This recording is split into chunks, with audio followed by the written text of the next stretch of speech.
again, the typical model in the Far East is cheap, cheap, cheap, cheap.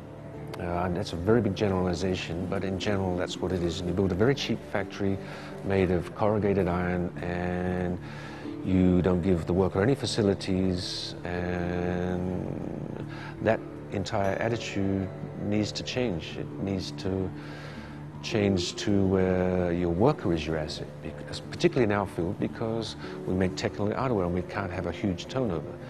So to make the business sustainable, you have to actually treat your worker as your major asset, as opposed to just buying all the nice fancy machines, right?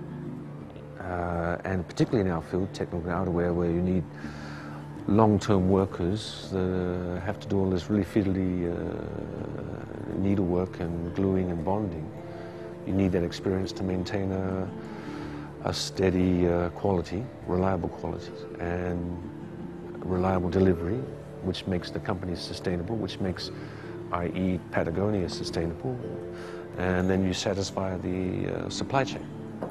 It's actually a good thing to pay your workers an appropriate salary, and we've been doing it for years and years and years. We've always paid. Each country has its own labor law, and all you have to do is obey by labor law.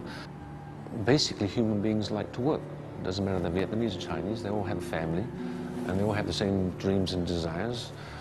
Treat them as you as a human being would like to be treated, like have a fair salary and have a nice clean toilet, and give them a place to fix their cuts, like having a nice hospital at your factory. They will come back to work the next day, and they'll also come back to work very happy little workers, and that also goes into the product.